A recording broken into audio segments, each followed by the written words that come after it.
Hello and welcome to ET Government National Governance Virtual Summit. In this special panel discussion on digital infrastructure as a core utility to every citizen, I am joined by very senior government officials. We have Dr. B. Sundar, Special Secretary, Department of Electronics and Information Technology from Government of Andhra Pradesh. He has also joined us in this panel discussion. Mr. Arun Sharma, Director, Direct Benefit Transfer, Cabinet Secretariat, Government of India. Mr. Ajay Chakti, Special Secretary, Department of IT, Government of Delhi. Dr. Hari Om, Secretary, Department of General Administration, Government of Uttar Pradesh. Mr. Sanjay Garden, Principal Consultant and SEMT Head, Government of Gujarat. I'll begin with Mr. Arun Sharma. Mr. Sharma, if you could actually tell us something about how critical it is to have all the digital infrastructure pieces in place, especially when you are going through some very difficult time.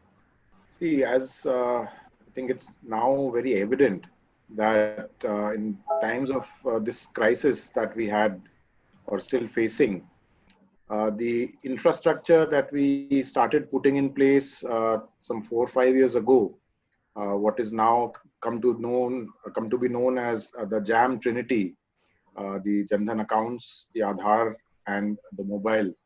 That was instrumental in delivering emergency money to crores of migrants. Right. We had the Jan Dhan accounts of, there are about 37 crore total Jan Dhan accounts, of which about 20 crore are that of women. So instantly we could transfer money to these 20 crore women in times of their dire needs. And what was seen as, a one-off success or a great feat, it took years in making. So to understand this, you have to go back a couple of years where there was a massive drive to open bank accounts for all the people who were earlier unbanked. And as I said, the total number of bank accounts is opened under Jan Dhan Yojana in those 2-3 years is about 37 crore. Then all these accounts have been verified, and there is Aadhaar seeding, which means that the money that is going to a bona fide individual, and these are not accounts under duplicate names or individuals that have not been verified. And finally, we have now through the private sector participation enough ecosystem or enough play in terms of physical apps that are there on the mobiles that people can transact digitally. So I would say this was, I think, one key preparedness that the government had made, which paid off during this time. And that was the first tranche that we paid in the month of April. And after that, more releases have been made.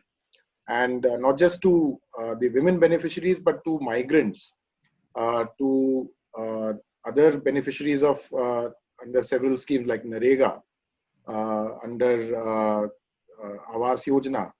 These transfers are being regularly made, are being monitored, and we're not even insisting on Aadhaar authentication as we do in normal practices, because these being some emergency times. So hence, that's where we are, and it's, I think, critical to maintain a good infrastructure in peacetime, so that when war times like these come up, we can work smoothly.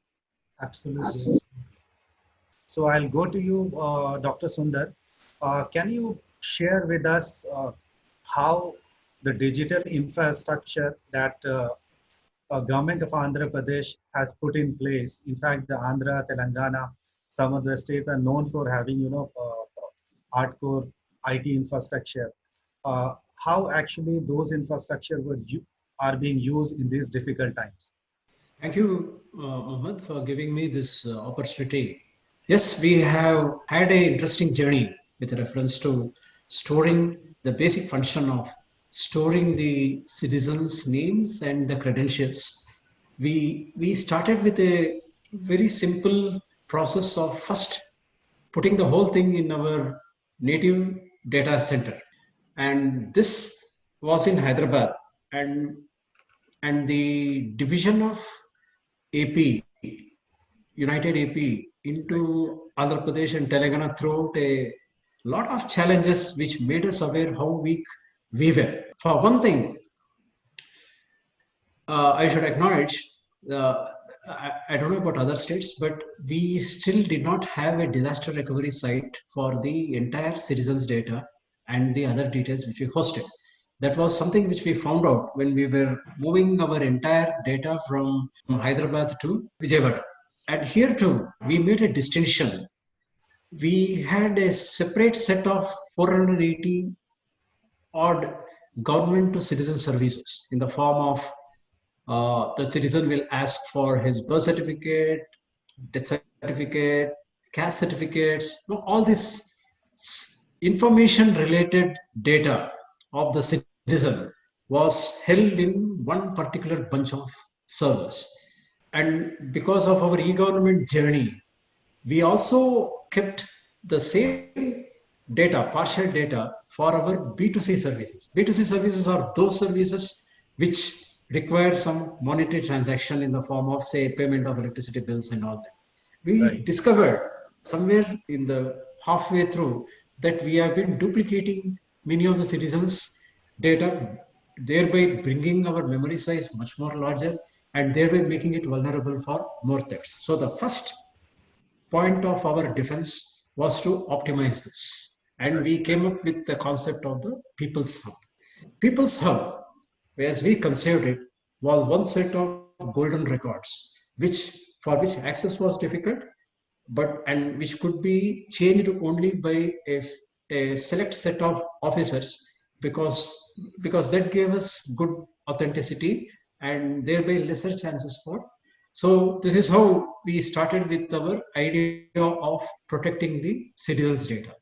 Right. Somewhere down the journey, we again discovered that many of our websites were not subject to standards of cybersecurity.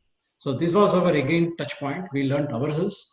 We started the cybersecurity lab in our technology services with the help of some good players in the area. And we built up a set of protocols, building on the protocols of Government of India on websites, mobile apps, social media groups. We have our own set of guidelines, and we started giving these services to other departments also, so that their data on the citizens are secure. So these are the two aspects of our cybersecurity journey in protecting the citizens' data, which I wanted to share with the members. Right. I'll come back to again. Now I'll move to Mr. Ajay Chakti. Mr. Chakti, you heard Mr. Balakrishnan talking about two very important things. One is that you already have an existing IT infrastructure, but down the line you realize that, okay, the DR is not in a proper place. Then you also think about the cyber security. So for any digital infrastructure, disaster recovery, cyber security, compute, storage, these are very critical components, right? And once you have all those things in place, when you have a pandemic situation like we are going through today, there is a lot of repurposing can also happen. So can you share, based on your personal experience with Delhi government, how you are dealing with this situation, and at what level your digital infrastructure are right now? As regards digital infrastructure, we are using content management services of IBM and hosted on NIC cloud, as well as our own data, NIC, NIXI data center at Lakshminagar. That is the backbone part. But we are also using CDAC websites for certain departmental applications. So recently, when an issue came up for transfer of money to certain drivers or this transport owners, this commercial vehicle owners. So we were able to utilize the CDAC infrastructure, the existing website and cloud. So this is combination which helped us. NPCI also, Aadhaar enabled also, your own hired cloud, not own but hired cloud. So mix of things is required to respond to disasters. But the most important thing was preparing the software. The deadline is there by the politicians. When they announce certain things, they say within 2 days, 3 days. That is the challenging part. Then you have a migrants problem. So 6.5 lakh migrants registered on the portal. Now you have to send them. You have to send few lakh SMSs. They have to contact you. So that was a major challenge. Then before that, you had to distribute rations, let us say. So for that, people were able to download certain QR code on their mobiles and then show that at various schools, designated schools, and they would get rations. So digital infrastructure, whether it is mobile, whether it is cloud, whether it is existing NIXI data center, all were used to deliver. Right. Now I'll come to Mr. Sanjay Gardens. Share some of the perspective from Government of Gujarat behalf also, because you as a SMT leader are involved in various technology-driven projects. Was the last 2 months different, especially in Ahmedabad? You had to use a lot of technology. So how did you do that? And how did you repurpose your existing infrastructure? And was there any element to add some scale to it? Yeah, thank you, Mr. Ujale. It's great, and it is always good to interact with the ET government, and even in the tough time when we are not possible to assemble at one place, but still we are trying to utilize our time in the best of the masses. And this certainly this entire this epidemic and this thing came as a great threat, and it was a really a unfortunate case for everyone. But however, we were very clear while dealing with this situation that how we can convert this threat into an opportunity, and along with the solving some sort of problems, these things were ultimately for the long term, how we can set our agenda. So first and foremost thing is that we utilized this particular time to push our digital agenda. Means earlier we were having the great threat and great problem that within the government they were actually not inclined to accept the things of scanned documents and this thing, then the touchless government and the contactless government and this thing. But what happened when we started issuing the passes and these things to the essential service cadre people, but certain of that we received the response from various collectors and this thing that their staff are uncomfortable to now call the people at here and this thing, because because human is basically selfish in nature. It's a selfish kind of a character. So usually when he will the best perform when actually he is in the problem. So backside of that particular wall was in the problem first time. Otherwise from the over a long period time we were waiting and this thing, but because government has the monopoly kind of a thing within their character, so they were not listening. Somehow even we issued the regulations and government order and electronic service delivery of the rule and digital India and lot many things, conference this thing, but ultimately they were not like as a bank that to come out very clearly on this thing. So you utilize this thing. So immediately we implemented e-pass kind of system where it's a completely a contactless first time, which is smoothly and acceptable to the everyone. Even when they are issuing, someone when they are actually retrieving any transport authorities and policemen through the QR code and this thing, handheld devices, nobody want to touch anyone. So we pushed our digital data and across the Gujarat, all the districts. So simultaneously they started issuing the pass, verification process and this thing. And after that, like food delivery related issues and these things, again, that was the need. It was triggered from that. Now they want to deliver some food related items and this thing. So again, there was a need to have the acceptability of the FCS system, which was running for more than 4 or 5 years. But now, but the acceptability was very, very more in that case. Right. And Absolutely. at governance level, what we felt that certain of our video conferencing and this kind of thing, culture, habit come out automatically. Right. So all our district level officers, state level officers, they were very keen in talking, and it becomes just a routine. How actually we are talking today. Yes. So you just imagine the situation that today I am actually sitting at a Gram Panchayat level. It's a rural area. But actually from morning I was worried that I will have to honor my commitment and to talk to you. Then I need the connectivity in this thing. So I just while coming back, I brought some dongles, 2-3 kind of disaster and this thing with me. And today actually I'm able to talk to you. So that was in our mind.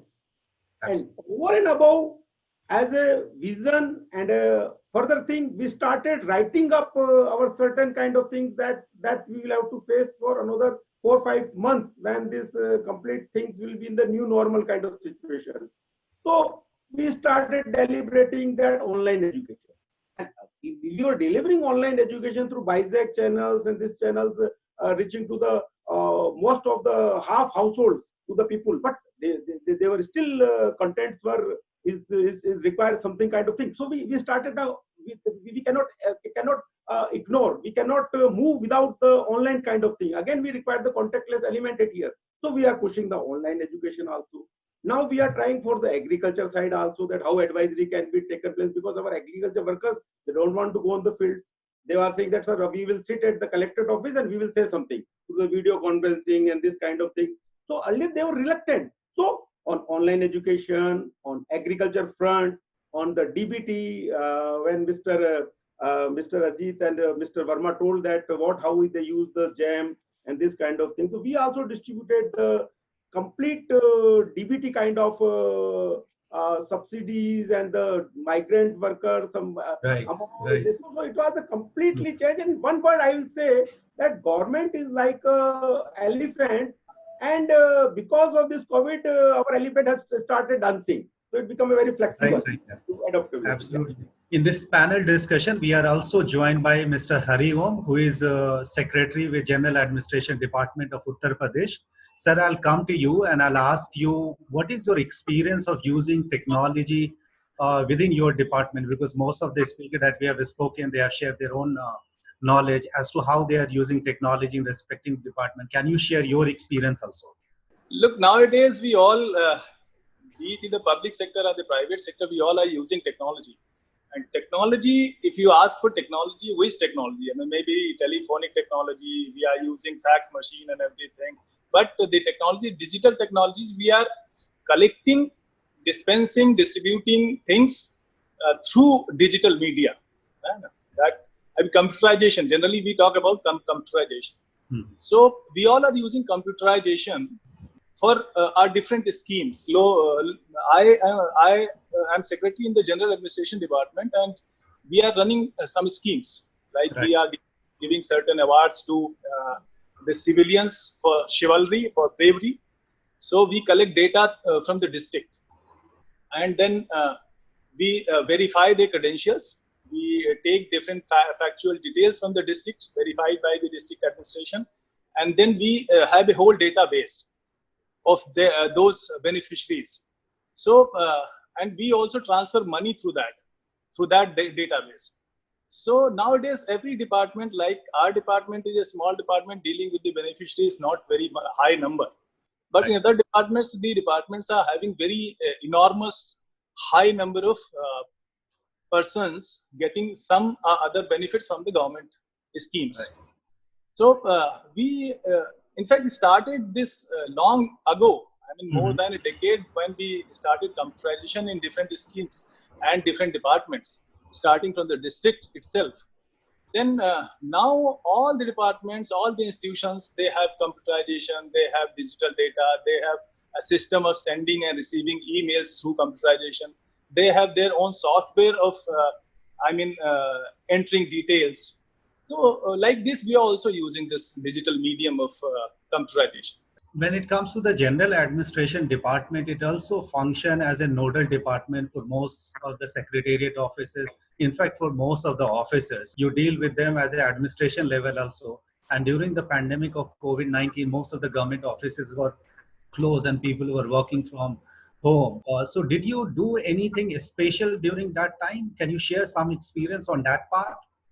In fact, general administration is not directly dealing with the COVID-19 or the combating it, but the main department which is facing this is the health department and health education department, and the police personnel who are deployed in different areas to enforce the lockdown is looked after home department. The general administration department normally coordinates with the civil administration department, different departments in the civil administration side.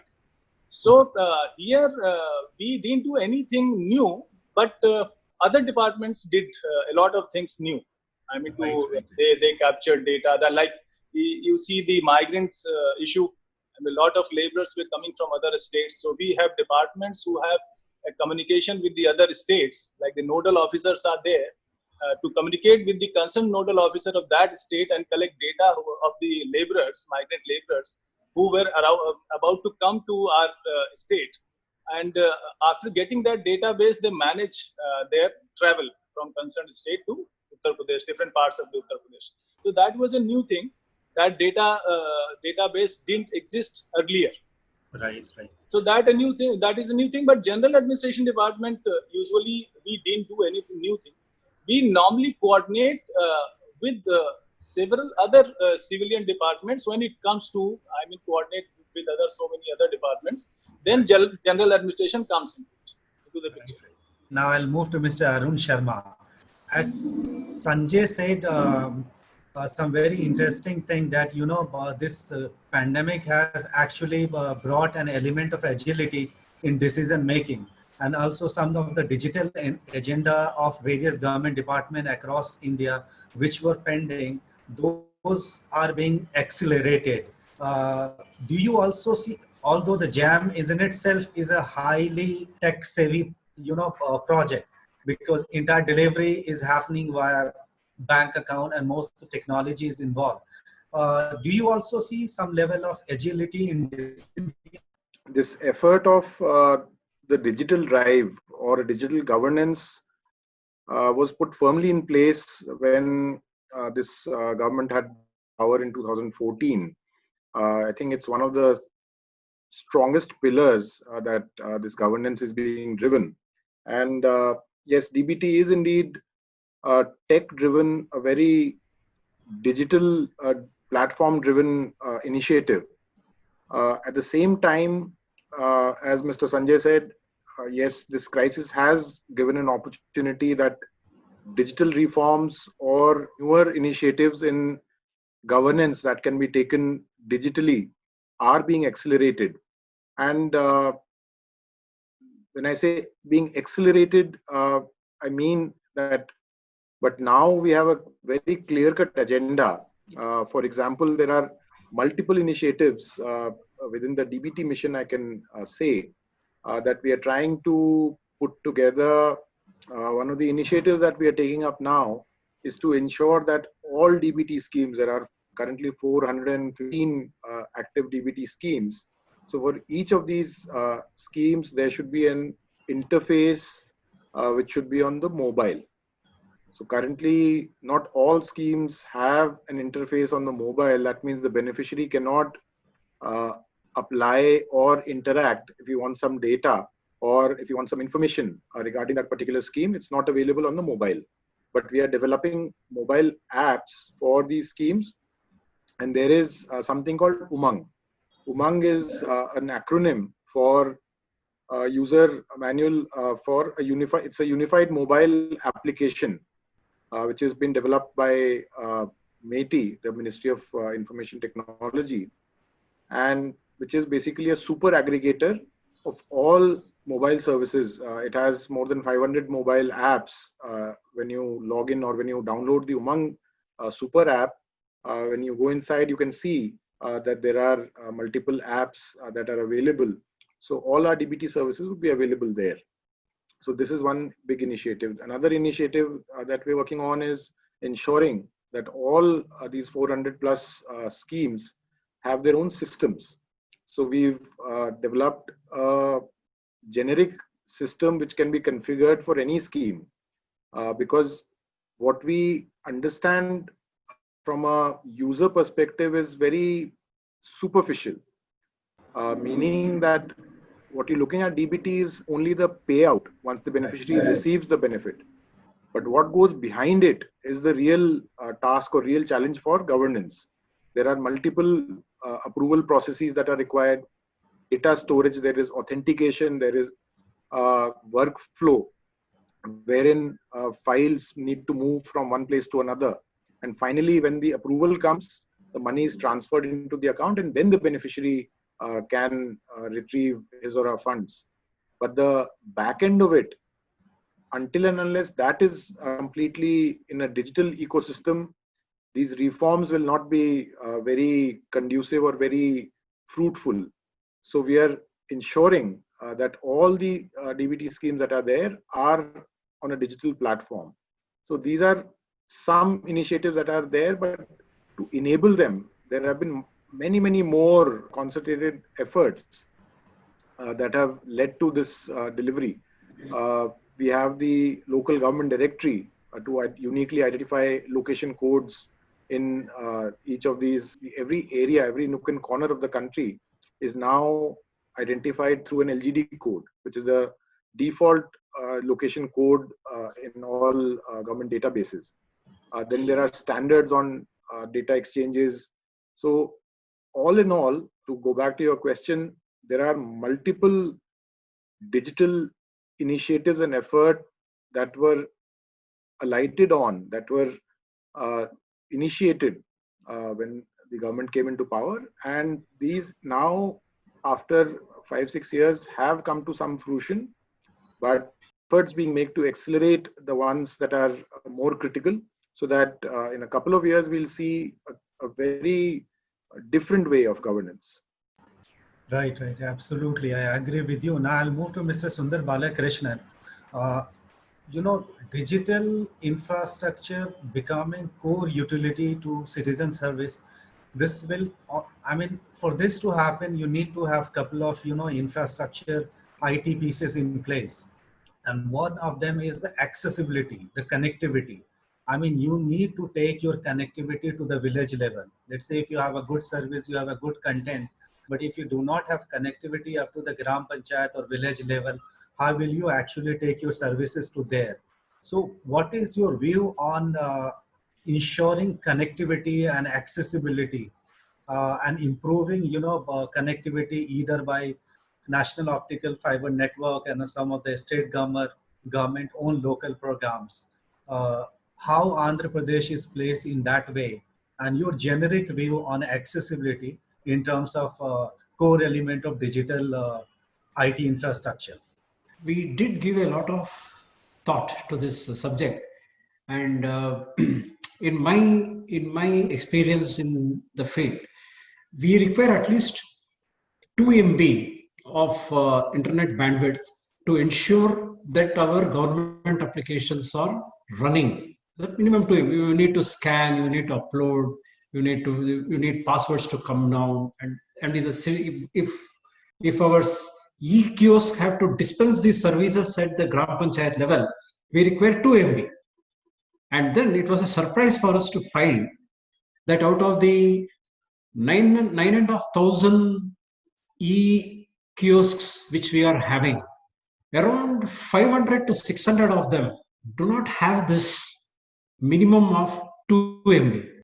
And then we've had a thought process on how to address this issue.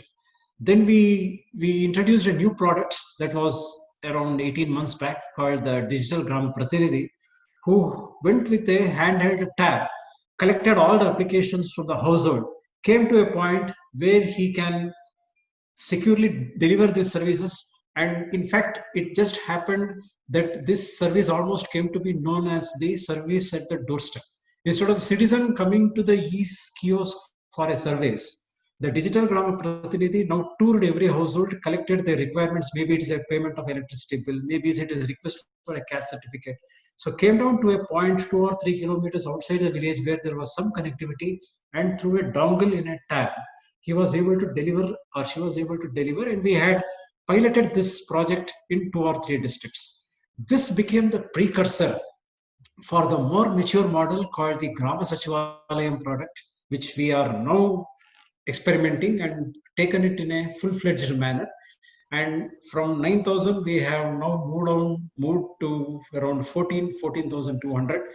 And we are roped in several private players for connectivity.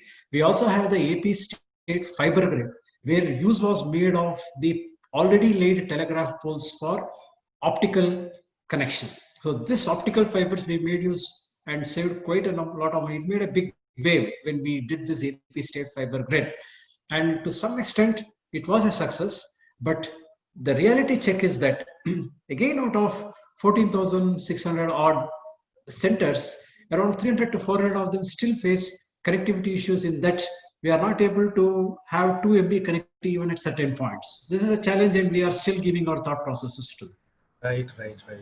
I completely agree with you. Now I'll move to Mr. Ajay Chakti. Sir, Delhi being a metro city, I'm sure the connectivity challenge might not be as similar to what the villages and panchayat level face, but possibly you require not 2 MB, 10 MBs. So what is your experience in terms of the connectivity? Is it pervasive, or is it the work being done? Because Delhi government also plan out some Wi-Fi services in between. So if you could share something around connectivity part. Luckily, we have many private operators, and government MTNL thing also is there. So broadband is not an issue per se. Right. Even in our secretariat, we have 1 gigabyte per second GBPS connection. Even the video conferencing room, it has 50 Mbps connectivity, absolutely smooth. So none of the departments has less than 4 Mbps connectivity.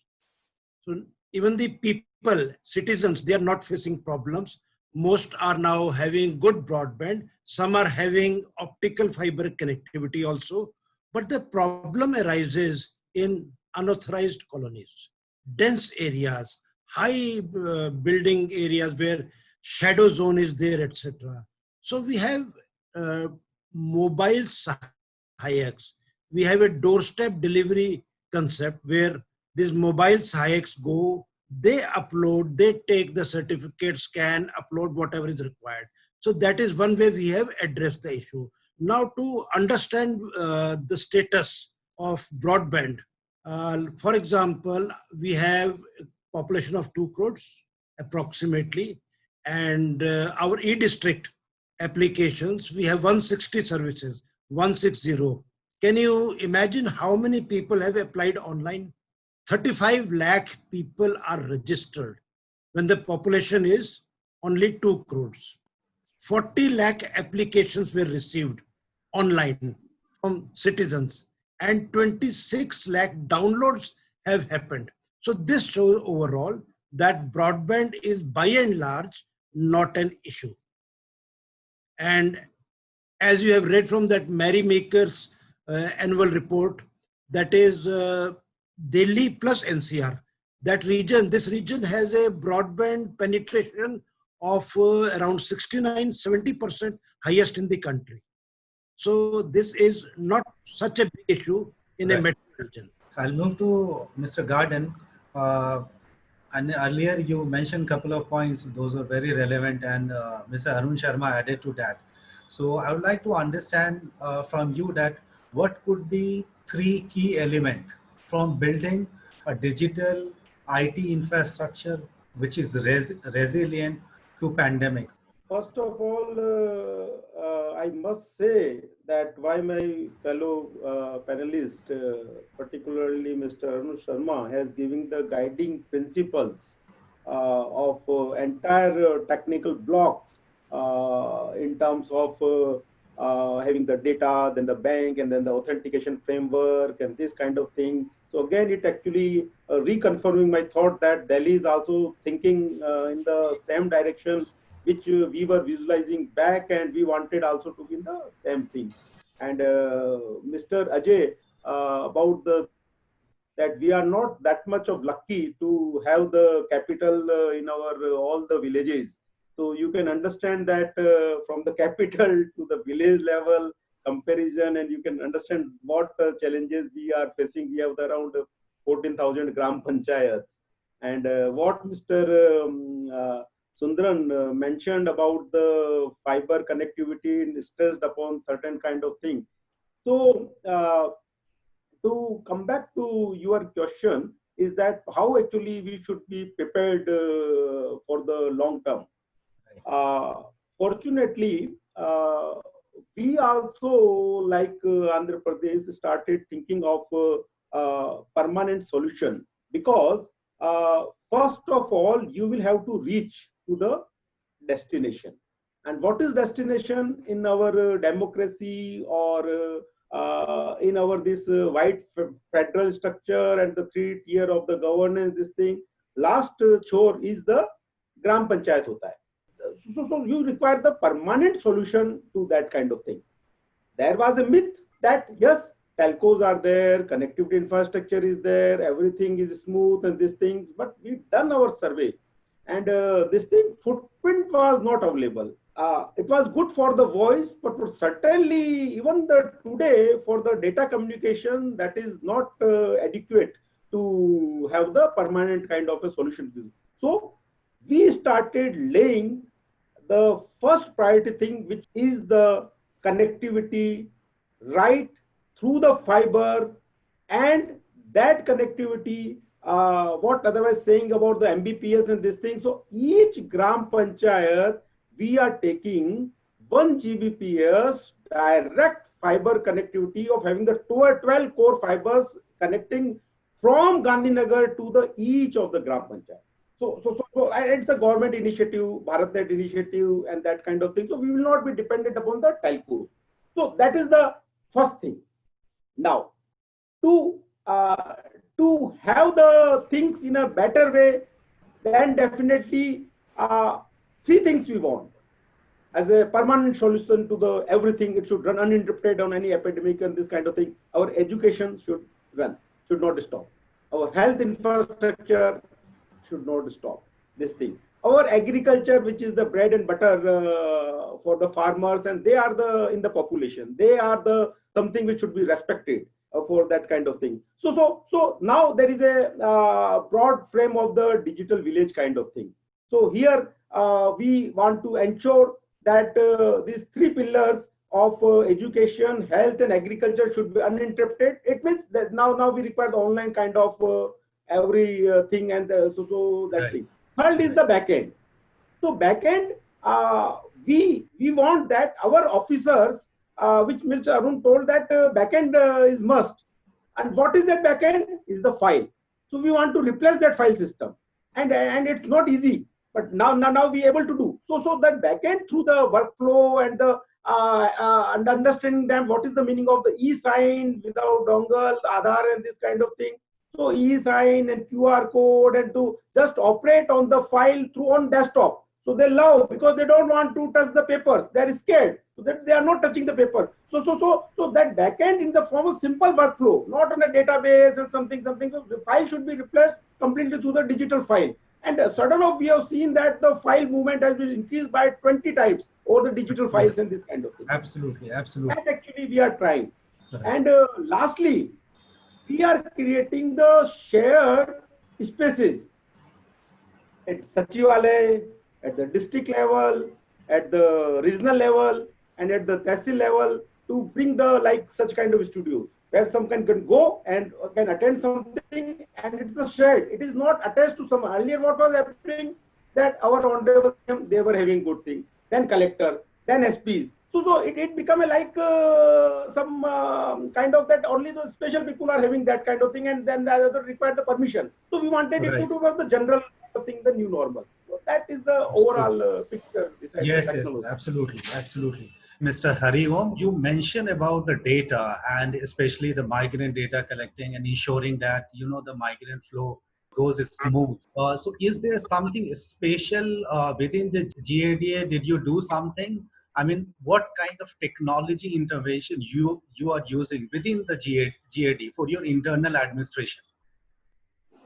Like a few, I'm not directly related with the COVID-19 combat, but a few months back, we started e-office system, Right. e-office system in UP. So not only in GAD, but all other departments also started working on directly on. They were actually at the e-office. The files were coming from one department to another department, from one desk to another desk, higher desk, online only, not physically. So we started, but that is in initial stage. We'll have to do a lot of things to make our offices paperless. Right. So that is one kind of innovation in the functioning of Uttar Pradesh administrative machinery, but not largely that was not done by GAD. And also the purchase of things for official purposes. There's a GEM portal. So we used to, purchase things from the GEM portal. So that is another thing, because it doesn't require to go for tenders for purchasing commodities, because the rates are already decided and they are verified by the concerned department. So these two things we are also following, but GAD especially didn't do anything during this pandemic. As a government officer who is heading very important department at a very senior position, what is your sense of challenge when it comes to the technology adoption by any public sector organization? What are the couple of things that you feel is a huge hindrance? And if you are able to address those challenges, possibly there will be more adoption of technology within government organization. Like as a commoner, I should make it clear that I am not an expert in the field of digital data handling and digital infrastructure development. But as a general bureaucrat, a public servant, who has faced several challenges as well as several problems handling the digital media. The one is that a long back ago, we started with the hardware thing. I mean, we provided all the offices and the institutions with the computer hardware. And then we moved on to software. And then now we are handling a number of data. So the first thing is that hardware issue is now over. And most of the offices, they have hardware. They have television, they have computers, fax machine, and now they have the internet connection. The internet connection is not very good at several places. That is a thing. So that is the basic challenge. And if you are using Wi-Fi, that is also not very reliable. When you say, sometimes it is there and most of the times it is not functioning well. Right. So, and if you go for software creation, I don't think our country may are having original software there. We largely rely on the imported software from other countries or other private sector companies. They make software as per their own requirements and as per their own thinking. So government-owned software, like we have NIC. NIC we have National Informatics Center, and most of the schemes and things run through NIC. But when it comes to dealing with the public, like if we want any data coming directly from the public, so then public is not, it's not open for the public. And the final thing is that there is a lack of computer literacy in the field also and in our administrative departments also. Like if you have one computer operator in your department, and if he's not available or he's not, expert in a particular thing, so then you'll have to outsource that. So that another thing. And the final thing I would like to say that whatever data is fed into our system, there's hardly any reliable means to verify that data quickly. It takes a lot of time to go and physically verify each and every data that is entered in our system. So there's an issue of verification of data, and then it comes the ethics behind using the digital medium. Like, for example, earlier I was in Department of Backward Classes Welfare Department. I was secretary there. So the department used to dispense, lakhs of numbers of scholarships to students. So there were enormous data. It was difficult to verify that data, and due to that, a large of ineligible students were getting scholarships. Right. So ethics, computer literacy, the Wi-Fi, the digital reliability, the software of the concerned department as per their requirement, all these things I think are the challenges ahead. Absolutely, I completely agree with your view. We are in the fag end of a panel discussion, so I'll take one. I'll just go to Mr. Arun Sharma. So according to you, what should be a couple of priority for any government organization which is trying to build any digital infrastructure?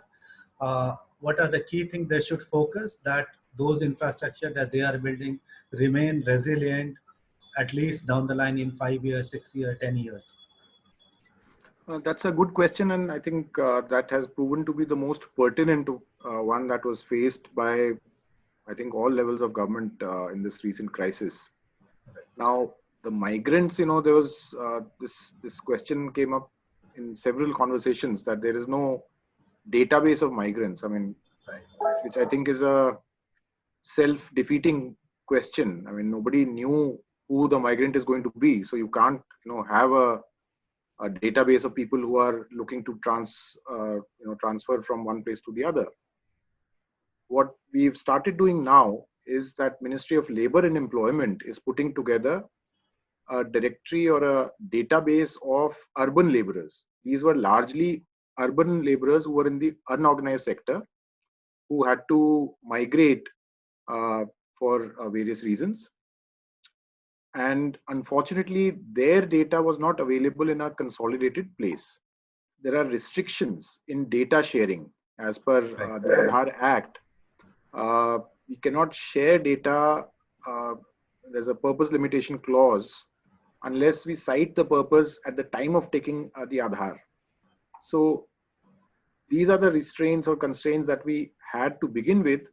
But now that we know the objective, so that is one big initiative that is being done, and I think it will be in Crore.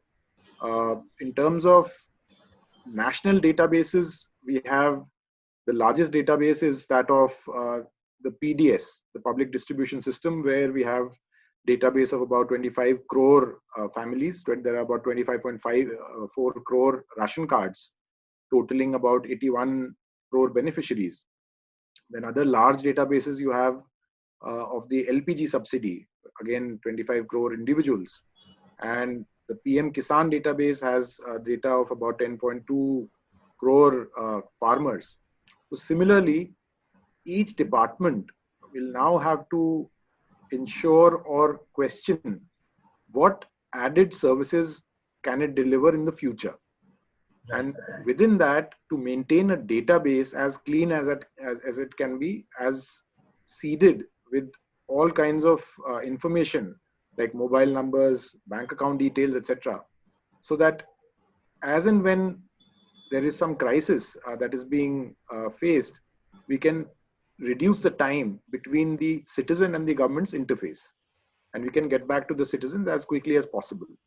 And of course, seeking the kind of help that the citizens are looking at, there would be other platforms that would be there, but at the core of it, there has to be an identified individual through a clean data set who is genuine, whose bona fide details are there, so that when the time comes, the relief can be made available in the shortest possible effort and in the shortest possible time. Right. We are completely running short of time. So with this, we come to the conclusion of digital infrastructure as a core utility to every citizen panel discussion. And a couple of things that we all could agree is that, There has been a lot of repurposing of IT infrastructure in these difficult times. Also, Mr. Sanjay Garden said that the digital agenda of various government departments has got a kind of corona boost. I mean, the decision making has become quite easy. Mr. Sundar focused around the importance of connectivity and how actually Andhra Pradesh government is trying to actually provide that. Also, we had discussion around cyber security and improving the resiliency.